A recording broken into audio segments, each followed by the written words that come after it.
Olá, pessoal, sejam todos muito bem-vindos. Eu me chamo Jurandir Magalhães, atualmente sou professor adjunto da Universidade de Pernambuco no campus Serra Talhada. Fiz o meu PhD em Biociência e Biotecnologia em Saúde pelo Instituto Ageu Magalhães, que é a Fiocruz Pernambuco. Também sou colaborador científico do LACEN Pernambuco, que é o laboratório central do nosso estado, aqui de Pernambuco. Sou analista em saúde do laboratório descentralizado do LACEN, no interior de Pernambuco, em Serra Talhada, que é o laboratório da 11ª GERES, e atualmente também estou como delegado da seccional do CRBM2, aqui em Serra Talhada. E hoje a gente vai conversar um pouco sobre a infecção por SARS-CoV-2 e seus diferentes métodos diagnósticos e de acompanhamento que podem contribuir e ajudar a direcionar melhor o entendimento de todos os profissionais de saúde, incluindo os próprios indivíduos que escolhem alguns tipos de testes para serem testados. Então, vamos em frente. Primeiramente, eu quero falar novamente sobre o Laboratório Central de Saúde Pública. Todos os estados do Brasil possuem um laboratório central. Aqui em Pernambuco, nós temos o Laboratório Central de Saúde Pública Dr. Milton Bezerra Sobral, que é um laboratório, como eu disse, presente em todos os estados, e que ele é responsável por realizar o diagnóstico de média e alta complexidade de doenças de notificação compulsória de forma geral. Então, basicamente, as amostras confirmatórias, ou, na verdade, diagnósticos confirmatórios de muitas doenças são enviadas através dos municípios do interior para o LACEN, quando os municípios não conseguem fazer esse diagnóstico, e isso faz com que eu tenha uma rede altamente interligada para diagnóstico não só do COVID-19, como de outros vírus e patógenos, bactérias, fungos e assim por diante, certo? Então, a gente vai mostrar e vai falar muito sobre esses laboratórios e que é a função deles e os diagnósticos que os mesmos fazem. Então, vamos lá. Como é que é feita a vigilância desses vírus respiratórios aqui em Pernambuco? Então, vou falar da nossa realidade aqui, certo? Basicamente, existe a definição do que é síndrome gripal e do que é a síndrome respiratória aguda grave. Então, basicamente, quando um médico ou um profissional de saúde suspeita, ele faz a notificação em ficha epidemiológica da síndrome gripal, que basicamente é um indivíduo com febre, que também vem acompanhado de tosse, dor de garganta nos últimos 7 dias. Então, já existe um quadro de síndrome gripal. Então, há uma notificação desse indivíduo, mas a gente precisa saber quem é o agente etiológico dessa síndrome gripal. Nós temos também aqui o conceito do que é um surto de síndrome gripal, né? O indivíduo que apresenta aqueles sintomas aqui que eu relatei, e eles estejam ocorrendo em ambientes fechados, com intervalo de pelo menos 7 dias de início dos sintomas, aparecimento desses casos. Então, isso é o que significa um surto de síndrome gripal, que também vai ser analisado para a gente descobrir o agente etiológico. Em relação à síndrome respiratória aguda grave, né, que é o que a gente tem visto muito relacionado à COVID-19, ele é um indivíduo com aqueles sintomas de síndrome gripal e que ele apresente a dificuldade de respirar de forma geral, que possa ser, por exemplo, mensurada através da saturação do oxigênio, que deve estar menor do que 95%, caso o indivíduo realmente esteja com dificuldade de respirar, certo? O comum é a gente ter uma saturação de 95% ou maior, certo? Isso gera realmente o desconforto respiratório. Então, geralmente, esses indivíduos eles são hospitalizados até que a saturação do oxigênio seja regulada e volte ao seu nível normal. E aí, por isso que existem as unidades sentinela para a síndrome respiratória aguda grave, que geralmente são pacientes que estão internados, certo? Mesmo que não em UTI, né? Você pode ter o paciente internado em UTI, como também pode ser internado em leito de isolamento. Então, há a notificação desses dois quadros, né? Um quadro de síndrome gripal ou um quadro de síndrome respiratória aguda grave. Como é que fica a vigilância com a introdução de um novo vírus? Então, basicamente, o LACEN hoje, ele, além de pesquisar se a amostra tem o vírus SARS-CoV-2, que é o causador da COVID-19 clássica, não é? Ele também faz a pesquisa de outros vírus, como os vírus influenza, onde a gente tem a circulação muito comum aqui no Brasil, do H1N1, do H3N2, que a gente bem tem falado agora nos últimos meses, né? De novembro, dezembro, janeiro agora, a gente viu o país enfrentar uma epidemia de H3N2, certo? Então, esses vírus, muitos deles são sazonais, e quando a gente faz o diagnóstico de influenza Covid-19 e as amostras são negativas, principalmente as amostras que provêm de óbito e aquelas que provêm de unidades sentinelas para a síndrome gripal, elas são testadas para um painel viral maior, que envolvem, por exemplo, adenovírus, bocavírus, outros tipos de coronavírus que causam resfriados, como o coronavírus 229E, o HK1, NL63 ou C43, são vírus bastante presentes aqui e são coronaviroses que infectam seres humanos também. Nós possuímos atualmente 7 tipos de coronavírus que são capazes de infectar seres humanos, conhecidamente, né? Também temos outros vírus que vocês podem observar aqui, compondo esse painel robusto de testagem de vírus respiratórios aqui em Pernambuco. Aqui falando um pouco sobre, já que a gente falou um pouco sobre coronavírus, acho que é importante vocês entenderem o histórico dessas infecções. Então, eu trouxe aqui que a história das coronaviroses no mundo já vem de muito tempo, né? Em 1930, você tinha alguns pesquisadores estudando infecções que provinham de camundongos, galinhas e porcos, alguns vírus que causavam infecções nesses animais. Quando, em 1960, Tyrrell e outros virologistas, né? Eles estavam trabalhando com vírus que causavam hepatite em camundongos, bronquite, entre outros, e aí foi onde eles encontraram um novo grupo de agentes virais, que eles denominaram como coronavírus, justamente por ser uma molécula viral, e eles, através da microscopia eletrônica, eles conseguiram observar que as estruturas superficiais desse vírus possuíam essas espículas superficiais, pareciam como se fosse a corona, né, que vem de corona, que é de coroa, parecendo a coroa solar, quando a gente observa. Então, por isso que eles foram denominados coronaviroses, ou coronavírus, né? Os dois primeiros, em 1960, identificados, foram o OC43 e o 229E, mas com baixo poder patogênico. E em 2002, a gente teve o primeiro coronavírus capaz de infectar seres humanos, de importância, justamente porque ele possuía uma letalidade de aproximadamente 10%. Ele foi classificado como síndrome respiratória aguda grave causada por um coronavírus, por isso que ele ganhou esse nome, e ele foi encontrado pela primeira vez, né, ou seja, ele emergiu na província de Guangdong, na China, em 2002. Felizmente, ele não foi capaz de causar epidemias em vários continentes e nenhuma pandemia. Mas a seguir, em 2004 e 2005, foram descobertos mais outros 2 coronavírus, o NL63 e o HK1, com baixo poder patogênico também. Raramente esses vírus são encontrados causando pneumonia grave e outros quadros, como, por exemplo, a síndrome respiratória aguda grave. Em 2012, nós tivemos o aparecimento de um outro coronavírus bastante importante para a saúde pública mundial, porque é um vírus altamente patogênico e virulento. É o MERS-CoV. Justamente, essa sigla significa Síndrome Respiratória Aguda Grave, causada por um coronavírus encontrado no Oriente Médio, né? Então, ele foi classificado assim, o primeiro SARS-CoV-2 de importância encontrado na China, o outro aqui na parte do Oriente Médio, e a letalidade dele era capaz de chegar a 35%. Ou seja, 35, a cada 100 pessoas que pegavam o vírus, 35 evoluíam para óbito.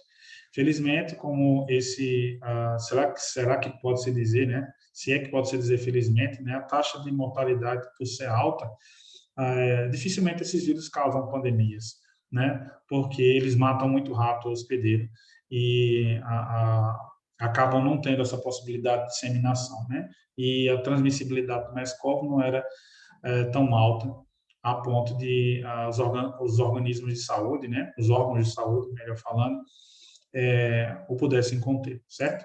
Já em 2019, vocês conhecem essa história já, né? A gente tem falado disso desde então.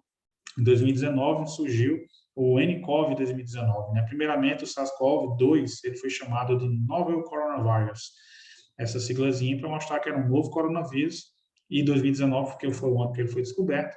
Mais à frente, ele passou a ser chamado SARS-CoV-2 por causa de alguns estudos filogenéticos que mostraram uma íntima ligação com o SARS-CoV, certo?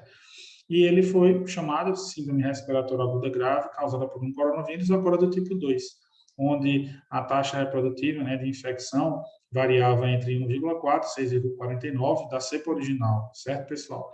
A Delta, por exemplo, e a Omicron passam de um número de reprodução médio de 9, né? Então, são vírus que perdem apenas para o sarampo, quando a gente fala de transmissibilidade, certo?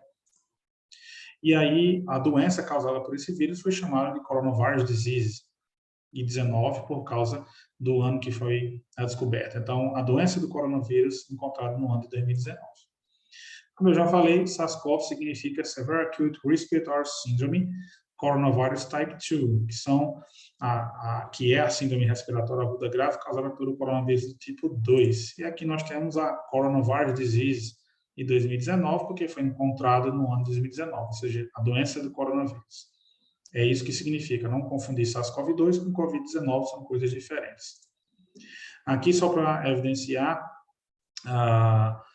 com a parte filogenética, né, onde você consegue observar os gêneros alfa, beta, gama e delta da família coronaviridae, e observar aqui, por exemplo, que o SARS-CoV-2 em vermelho, né, melhor falando, até todos que vocês podem observar em vermelho aqui são os coronavírus que infectam seres humanos, né?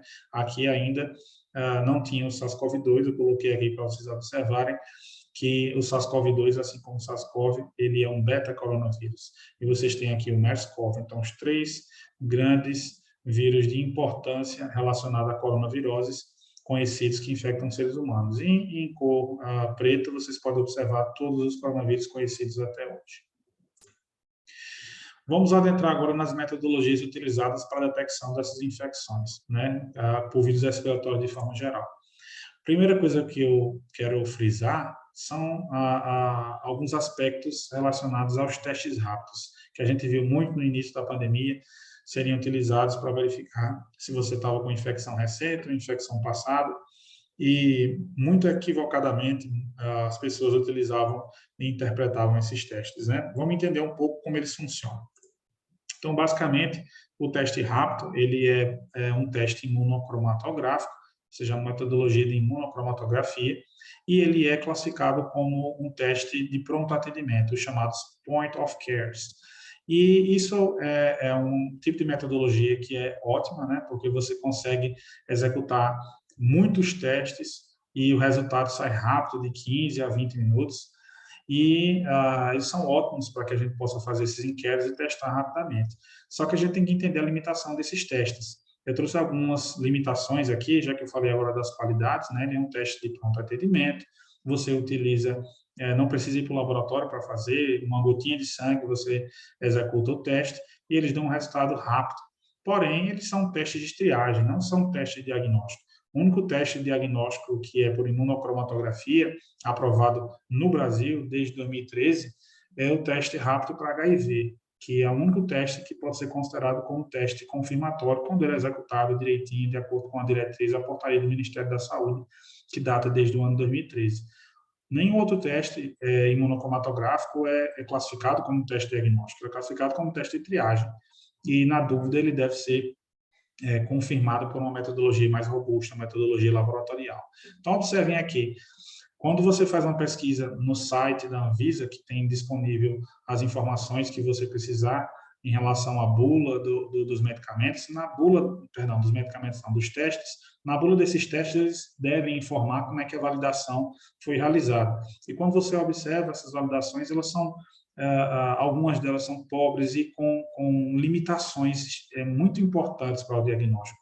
Observem aqui que a maioria deles apresenta uma sensibilidade baixa, de 86% para a detecção de IgM e IgG, ou ambos. Isso quer dizer, de forma corriqueira, né, para que vocês entendam, que a cada 100 pessoas que são testadas, ele acerta o diagnóstico de 86, mas erra de 14 pessoas. Então, imagina que uma pessoa desinformada vai numa farmácia, faz a testagem e, sem interpretação nenhuma, sem nenhuma instrução, acaba dizendo, meu teste é negativo, agora eu posso circular, porque o teste de COVID é negativo. O indivíduo, na maioria das vezes, não sabe se ali está detectando anticorpo, não sabe se é um teste de antígeno ou não sabe, ou seja, não sabe interpretar. A população não está preparada para interpretar isso. Então, é muito perigoso quando a gente parte para fazer na população e fornece à população essa arma da qual ela não sabe utilizar. Então, é uma crítica que eu faço aqui quando relacionado a esse aspecto, certo? Não quero dizer que esses testes não devem ser realizados, eles devem sim, agora eles devem ser melhor conduzidos pelos profissionais de saúde, pelas autoridades de saúde, e a gente tem a obrigação, como profissional antenado com tudo isso, para explicar à população e direcioná-los melhor. Em relação à especificidade, ela também tem uma especificidade limitada, né, que eu chamo de questionável, porque a maioria desses fabricantes, eles fizeram uma validação sem incluir vírus que são intimamente parecidos, molecularmente falando, como, por exemplo, o SARS-CoV-2, né? Então, raríssimos kits de teste rápido colocam soros positivos nas suas validações, que são soros positivos para outros coronaviroses, por exemplo, 229E, C43, NL63, para mostrar que, se por acaso for um soro de um desses pacientes que já tiveram, ou então que pegaram nesse momento essas coronaviroses, que esse teste vai dar negativo. Então, ele só vai dar positivo se for SARS-CoV-2. Então, quando você tem a suspeita que esse paciente, por exemplo, esteja com outra coronavirose, ou tenha pego essas coronaviroses no passado, o teste pode dar reação cruzada. E essa reação cruzada, muitas vezes, pode ser ainda mais gritante. Uma certa vez, em uma determinada farmácia, não tenho nada contra as farmácias, que fique registrado aqui, mas não vou dizer por ético o nome da farmácia. Eu fui com a esposa do meu cunhado para fazer um teste rápido, e a gente assinou um termo lá, ela assinou um termo depois da coleta, ou seja, depois da coleta, o profissional de saúde que estava lá não explicou, e só fez depois que coletou, e ela pagou, na verdade, ela pagou primeiro, fez a coleta, depois eles dão um tempo para você assinar dizendo que você foi explicado totalmente sobre os prós e contras, digamos assim, dessa testagem, né? E aí lá tinha dizendo, por exemplo, que pode haver reação cruzada com dengue, com zika e com chikungunya. Imagine aí, zika e dengue são flaviviridae, família flaviviridae. Chikungunya, ele é togaviridae, né? Chikungunya é um alfavírus e zika e dengue são flavivírus. São de família e gênero totalmente diferente do SARS-CoV-2, que é da família coronaviridae, na verdade, e gêneros totalmente diferentes. Então, dar reação cruzada com esses vírus deixa ainda o teste muito mais pobre. A gente tem uma co-circulação aqui, nós somos região endêmica para isso, para essas arboviroses, e ter reação cruzada com eles torna, completando a palavra, o teste péssimo. Porém, a gente ainda tem testes no mercado que são melhores, são mais caros e fizeram validações robustas. Mas mesmo com a avaliação e essas validações robustas, a gente tem que ter cuidado porque eles não são testes diagnósticos e eles devem ser interpretados com muita cautela. Relacionado aos testes sorológicos agora realizados no laboratório, os famosos enzima-imunissais, né, com sigla ELISA, a gente teve no início a maioria dos fabricantes produzindo anticorpos específicos, na verdade, antígenos específicos para a captura de anticorpos IgM e IgG para o núcleo capsídeo, né? Só que a gente tem um probleminha com isso. 90% de hemologia na família coronaviridae. Então, ele não consegue diferenciar bem se for SARS-CoV-2, se for MERS-CoV, se for SARS-CoV, coronavírus 229E, OC43 e assim por diante. Então, depois houve uma evolução desses testes, principalmente para a troca do IgM para um IgA, e esses antígenos foram produzidos baseados em subunidades da proteína spike, onde você direcionava um antígeno, né? Na verdade, os anticorpos do indivíduo, IgA ou IgG, se ligavam a essa subunidade S1 da proteína spike, e a vantagem dela, porque existe uma baixa homologia entre a família coronaviridae, e é um antígeno bem mais específico para você utilizar. Então, a gente teve uma evolução com isso na produção desses testes para a captura desses anticorpos do indivíduo que, porventura, são produzidos para detecção e ligação e opsonização dessas proteínas aqui e subunidades da spike, certo? Então, hoje a gente tem o IgA como alternativa ao IgM, mesmo que seja na proteína spike. O IgA está sendo bem utilizado porque, como o organismo produz IgA em grande quantidade para ficar, a gente chama IgA, que é a proteína das mucosas, o anticorpo das mucosas, né? Então, o corpo tem se preparado para produzir bem mais imunoglobulina A nas mucosas, e isso é uma vantagem, porque o Covid-19, o vírus da Covid-19 adentra pelas mucosas, e ele já tem uma barreira que é importante naquela região, e aí a gente foi observando nos estudos que a gente tem uma produção bem mais rápida de IgA e uma manutenção dessa produção nas mucosas, o que vai dar uma proteção muito mais importante do que a IgM, que geralmente está circulando no soro, né? No sangue de forma geral. Então, o IgA tem sido atrativo para isso e o IgG continua sendo agora produzido para a proteína spike. Aqui, para alertar um pouco relacionado à interpretação, né, esse artigo aqui foi publicado o ano passado, e ele mostra um indivíduo, por exemplo, que persistiu com IgM, né, por volta de até 8 meses após a infecção por Covid-19.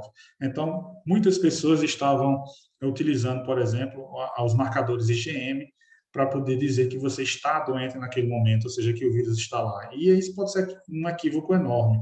Então, não é porque você está com IgM positivo que você está em fase aguda ou que você está doente naquele momento. O IgM, ele vai te responder simplesmente que você teve um contato recente, né, com o patógeno em questão. E muitas vezes esse IgM ele pode ficar por muito tempo, então não dá para confiar apenas no IgM para poder responder que você está com infecção e nem que é infecção recente, porque aqui a publicação, se vocês observarem, existem pacientes que ficam meses após isso.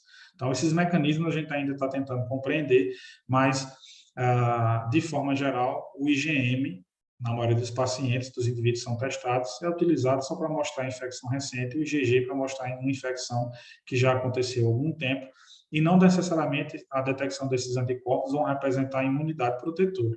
Esses anticorpos eles podem ser produzidos, mas eles não serem neutralizados, que é outra história. No teste de neutralização, a gente pode executar e verificar se, além da produção desses anticorpos, eles são neutralizantes. Mas atentem para isso. Não é todo teste que a gente detecta anticorpo que esse anticorpo vai ser neutralizante, certo? Continuando, nós temos agora a detecção de antígenos através dos testes imunocromatográficos, também direcionados a antígenos. Na verdade, agora direcionados a antígenos, né? Que é o famoso SWAB rápido, que a gente tem visto agora ganhar até uma oportunidade a mais no mercado, porque as pessoas não conseguem fazer o RT-PCR, é um teste um pouco mais caro, mesmo sendo um padrão ouro, e nem todo mundo sabe que tem direito de fazer esse teste no laboratório central e nas unidades descentralizadas do laboratório central.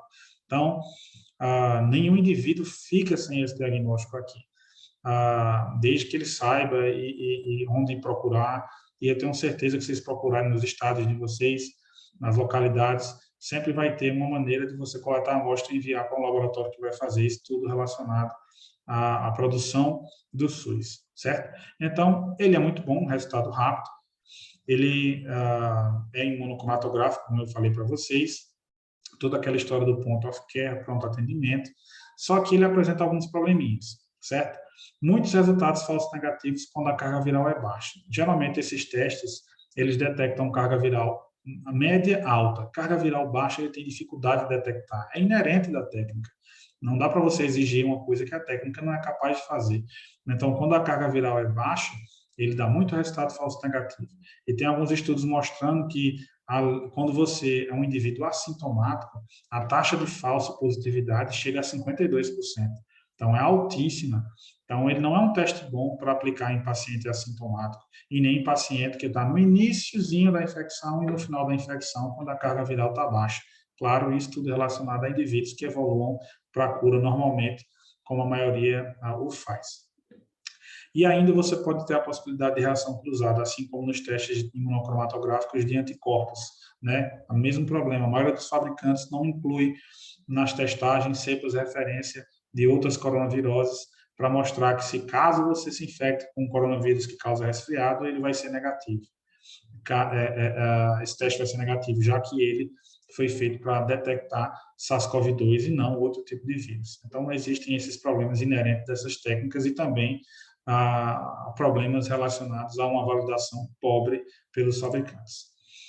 Temos outro método de detecção, que é a imunofluorescência, né, que pode ser direta ou indireta, que basicamente você vai precisar de uma estrutura laboratorial, digamos assim, que não é visto em qualquer laboratório. Esse é um microscópio de imunofluorescência. Então, existem filtros aqui, luz ultravioleta, para fazer a excitação dos fluorófilos que a gente coloca.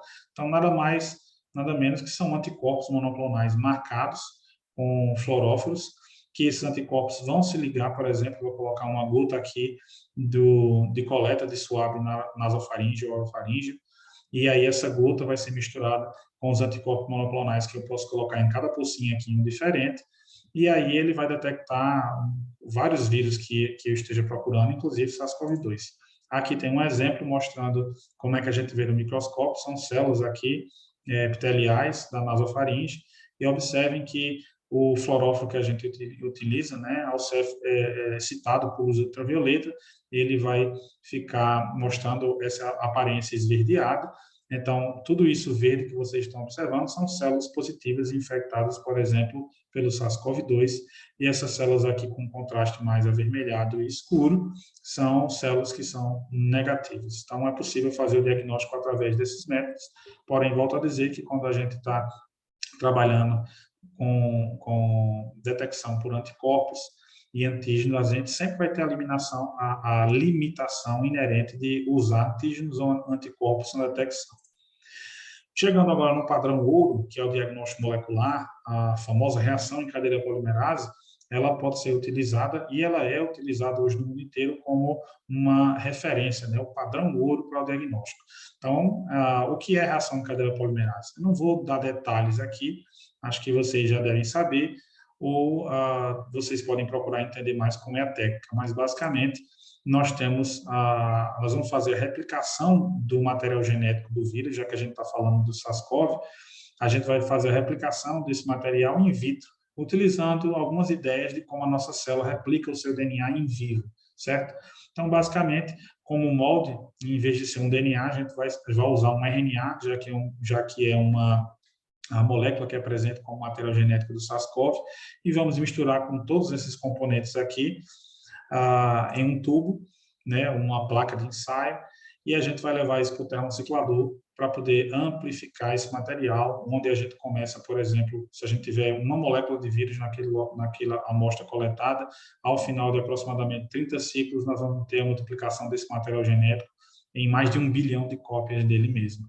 Então, a gente consegue analisar isso, como, por exemplo, aqui nesse gráfico de PCR em tempo real, onde eu tenho fluorescência, um gráfico de fluorescência pela ciclagem, né? Então, a gente gera esses gráficos aqui, que vocês podem observar. Aqui embaixo, a gente tem um ruído de fluorescência, que são das amostras negativas, e aqui nós temos 3 amostras positivas. Observem que tem essa linha aqui, que é uma curva sigmoide, é uma curva sigmoide, e nós temos uma amarela, e aqui, uma em cima da outra, a gente tem aqui uma linha vermelha também, ou seja, a curva sigmoide, na verdade, certo? Então, quando há um padrão de curva sigmoide, ultrapassando essa linha azul, que a gente chama de CT, que significa Cycle Threshold, ou mais atualizado, nós temos a sigla CQ, que significa Cycle Quantification, é o nosso limiar de detecção. Então, as curvas que têm formato sigmoide, que ultrapassam esse nosso limiar de detecção, eles são considerados amostras positivas, certo? Quando a reação acontece e fica bem bonitinha, esse é um resultado nosso, é fácil de interpretar. Mas existem outros casos onde essas curvas não ficam tão bonitas e a gente tem que ter um pouco mais de experiência para poder interpretá-las. Deixa eu olhar a hora para ver até onde eu posso ir. Conseguimos fazer mais ainda um pouco, então vamos lá. Aqui eu quero mostrar para vocês como foi que a Covid-19, utilizando as técnicas de detecção que vocês observaram, principalmente a DRT-PCR, como é que ela se estabeleceu aqui em Pernambuco, um artigo que a gente publicou na Travel Medicine and Infectious Disease, onde a gente caracterizou de forma epidemiológica e clínica os primeiros 557 casos de Covid-19 em Pernambuco, logo no iniciozinho da pandemia, no primeiro semestre.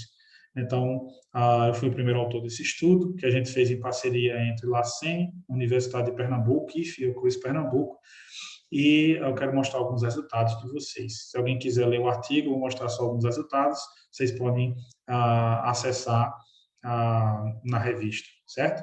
Então, nós publicamos o ano passado, está aí bem quentinho para vocês observarem, conseguirem ver.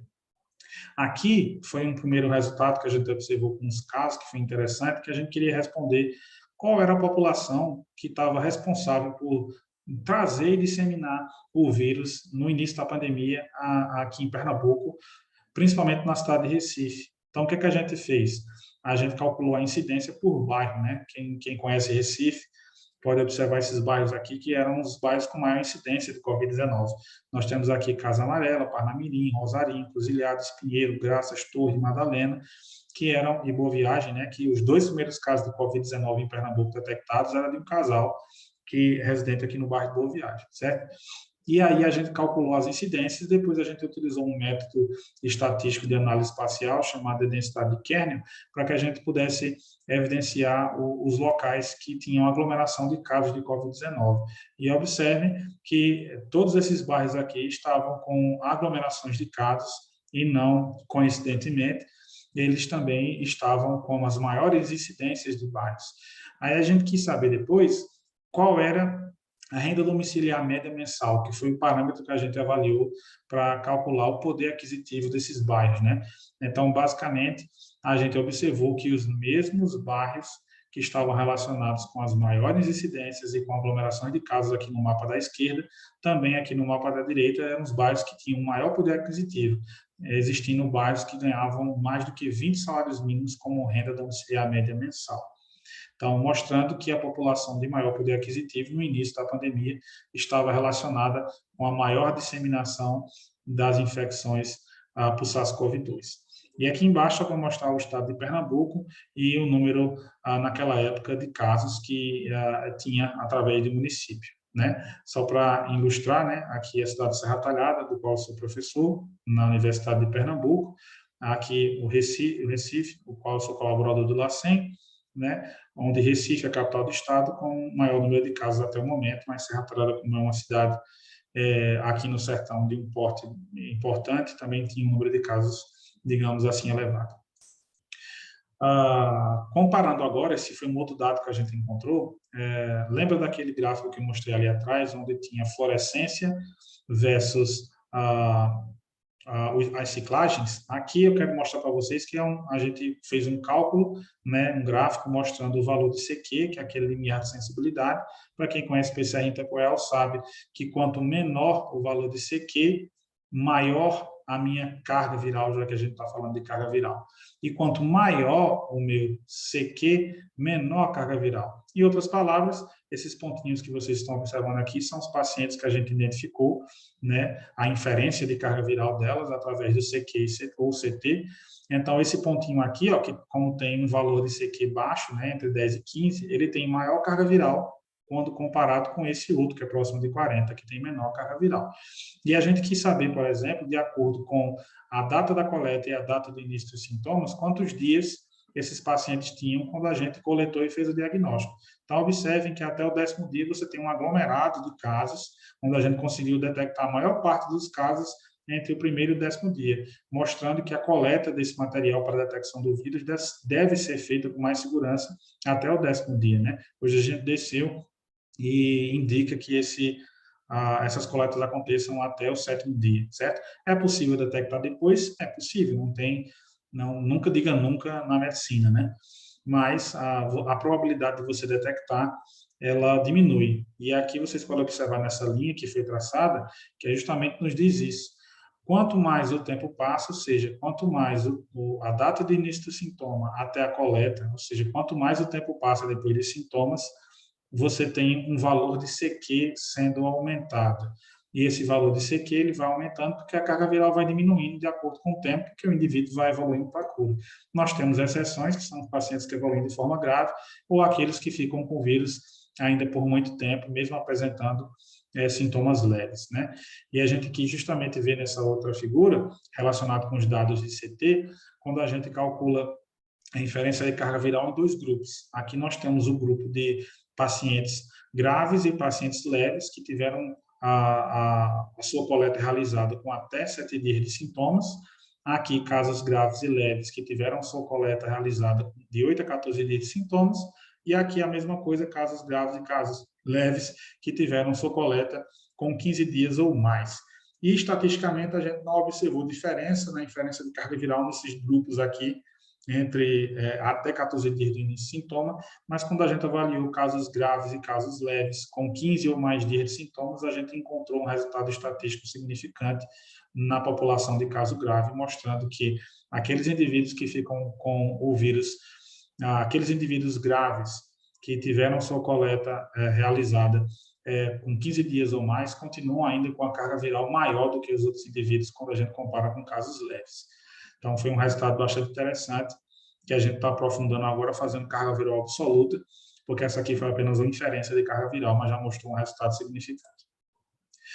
Agora eu quero mostrar essa publicação, não é uma publicação minha, nem do meu grupo, mas uma publicação interessante, foi publicado na revista The Lancet Infectious Disease, e mostrou que pode haver confusão, né, como eu já falei a vocês, lembra daquele teste na farmácia, que pode dar reação cruzada com dengue? Esse teste aqui foi um teste de ELISA, para vocês terem noção, que deu reação cruzada com dengue, e na verdade era um caso de SARS-CoV-2, que foi confundido com dengue.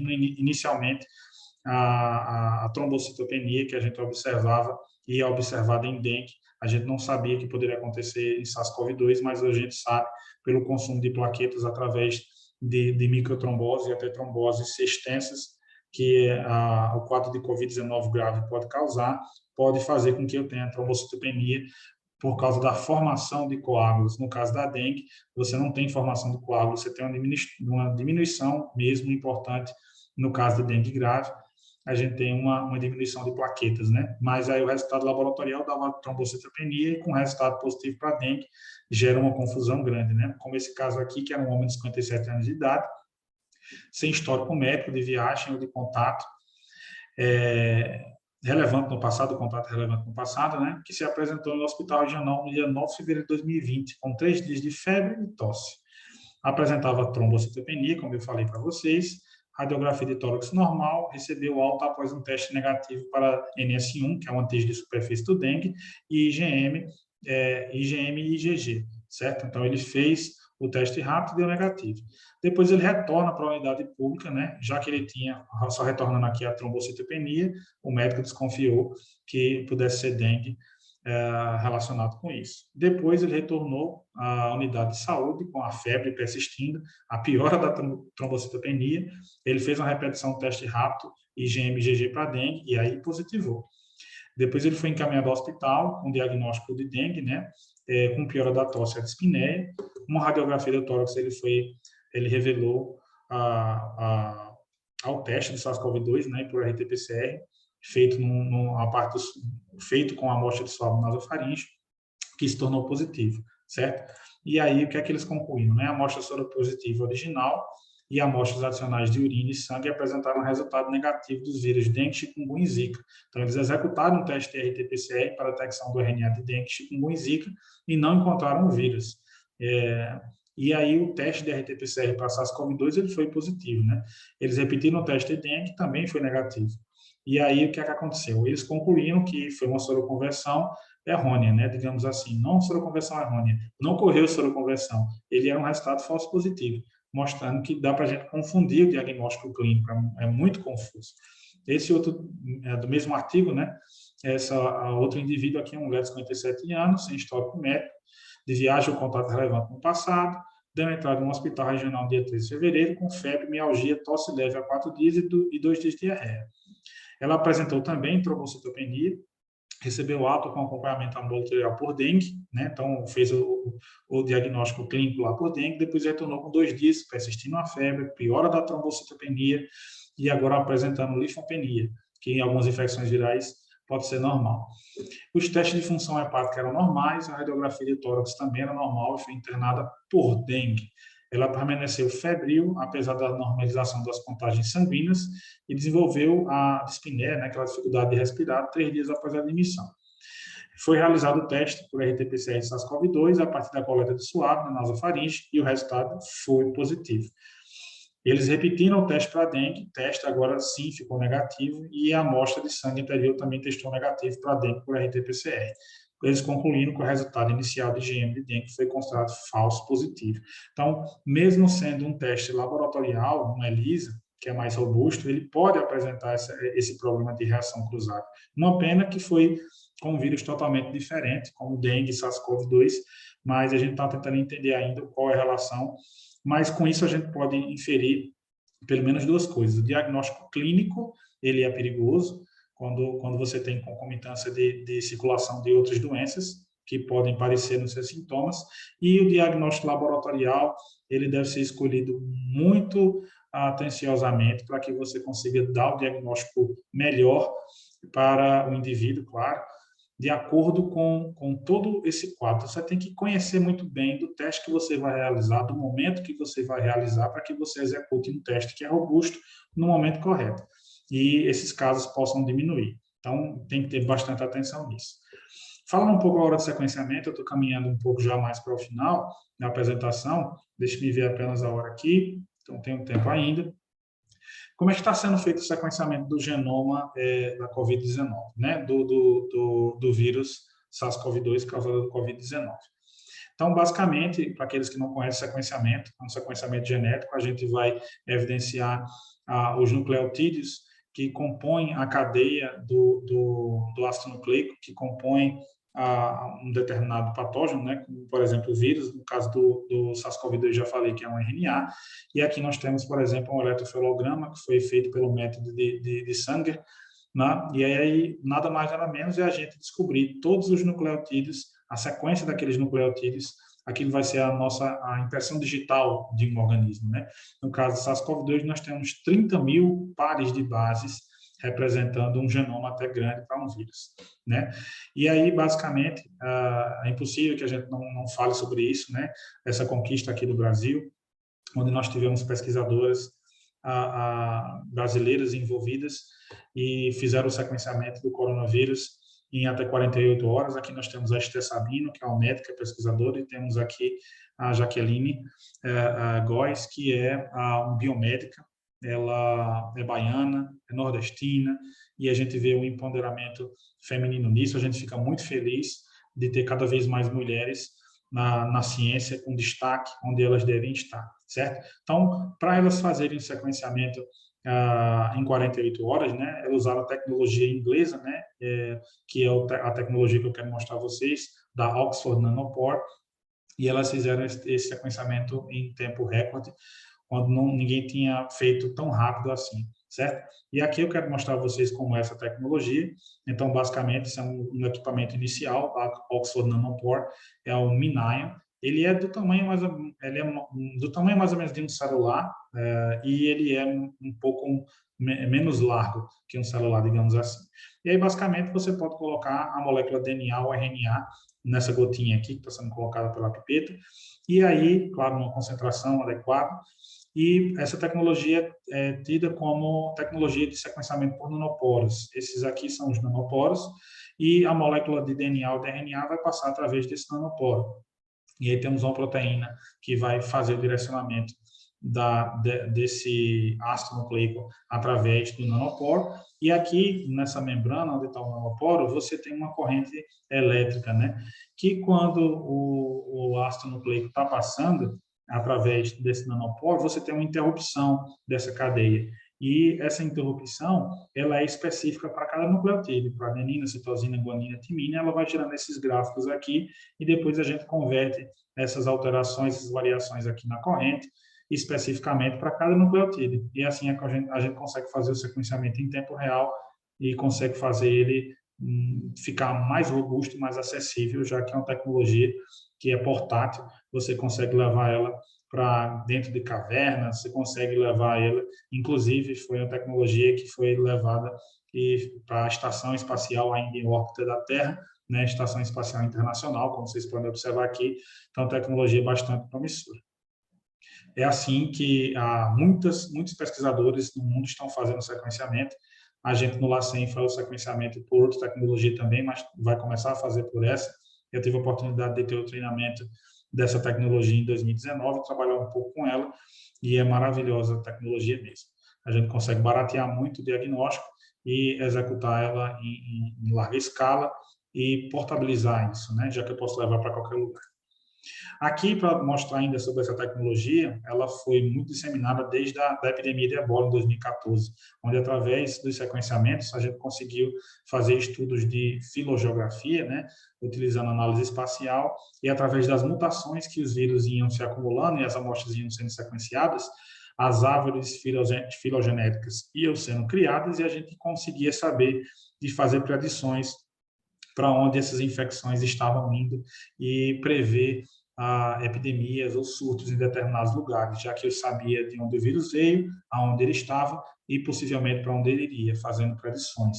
Então, foi utilizado com muito sucesso para combater a epidemia de ebola que aconteceu em 2014 e por volta de 2015, realmente ela foi cessando, como em tempo real vocês estão observando aqui, através de tecnologia de nanoporos, que ajudou a combater e acelerar tudo relacionado a essa epidemia de ebola que houve.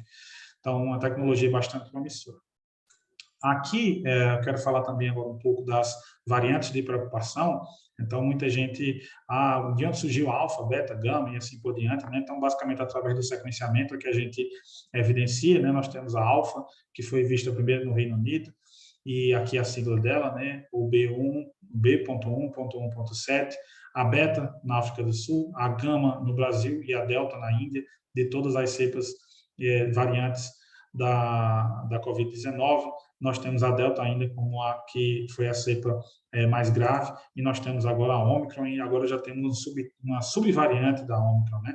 E essa Ômicron foi descoberta na África do Sul. Só para vocês entenderem que o Ministério da Saúde, na verdade, a Organização Mundial da Saúde classifica as variantes como variantes de interesse e variantes de preocupação como essa.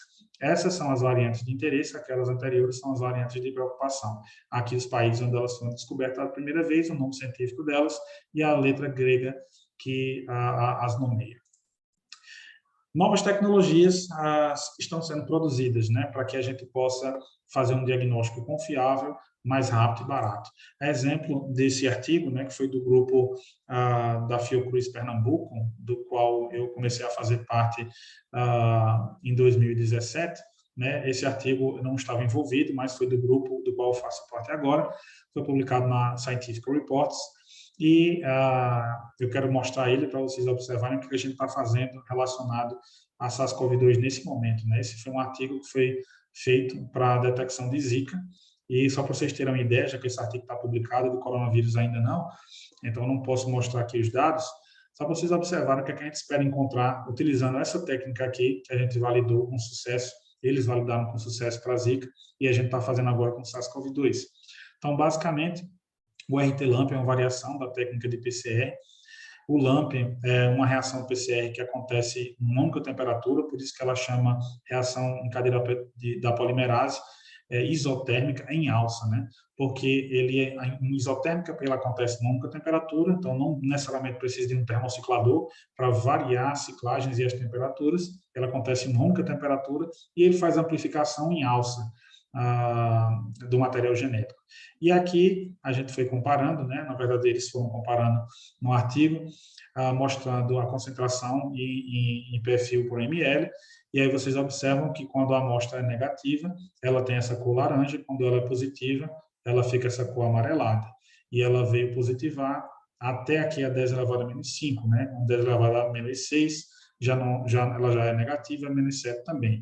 Isso é o mesmo resultado, só que mostrado por excitação à luz ultravioleta, quando você, na luz ultravioleta, você consegue ver muito bem as amostras que são negativas, são essas últimas duas e essa primeira, e as demais ficam transparentes. Quando você coloca num gel de agarose, você observa esse padrão de bandas, e quando você compara com a reação em tempo real, que é o padrão ouro para a Zika também hoje no mundo, a reação em tempo real, ela consegue detectar até um CT, que é a mesma coisa que CQ, de 37,2.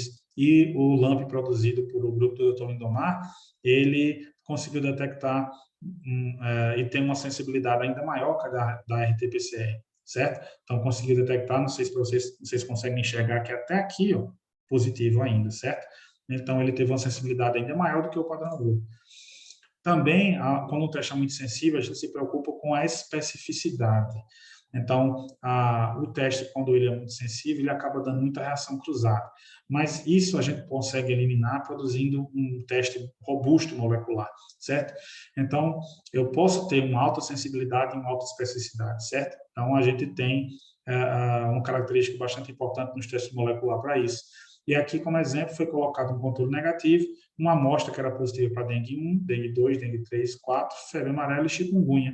E elas ficam positivas quando a gente faz elas ficam negativas quando a gente faz a reação. Apenas quando a amostra é de Zika, ela fica positiva. Mostrado no transiluminador, com excitação ultravioleta, e também aqui é evidenciado um gel de agarose, onde apenas a amostra positiva para Zika, ela fica positiva, mostrando que o teste, além de ser muito sensível, ele é muito específico. Foi feito o sequenciamento do material para mostrar que realmente era o vírus da Zika, confirmando que era Zika.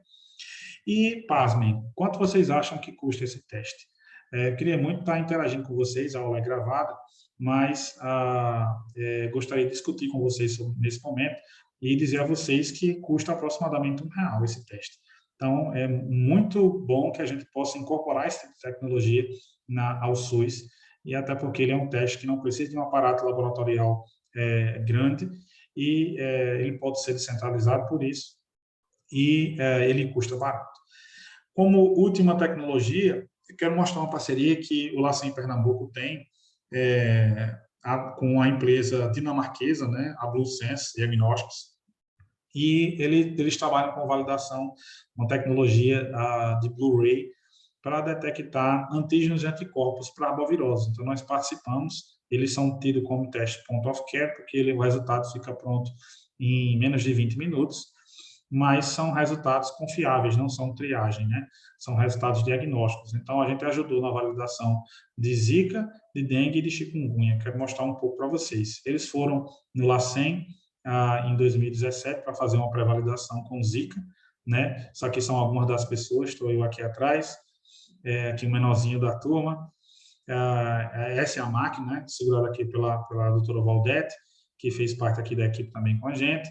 E aqui nós temos o Marco Donolato e a Melanie Blade. O Marco Donolato é um dos sócios da empresa, ele é um italiano, e tem o outro italiano, que é o Filo Bosco, que é o sócio dele com a empresa lá em Copenhague, na Dinamarca. A Melanie Blade é uma das cientistas, ela é bióloga e estava na equipe que veio testar no LACEN e fazer essa pré-validação de Zika.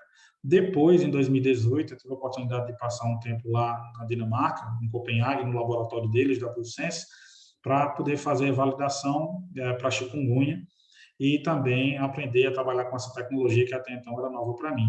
E eu quero mostrar a vocês aqui como ela é fácil. Estou aqui no laboratório na Dinamarca, em Copenhague, né, o laboratório da BlueSense, e aqui uma das colegas está filmando, né? Vocês podem observar, a amostra pode ser uma amostra de sangue total, uma amostra de soro, uma amostra de plasma, uma amostra de saliva, uma amostra de LCR, de urina.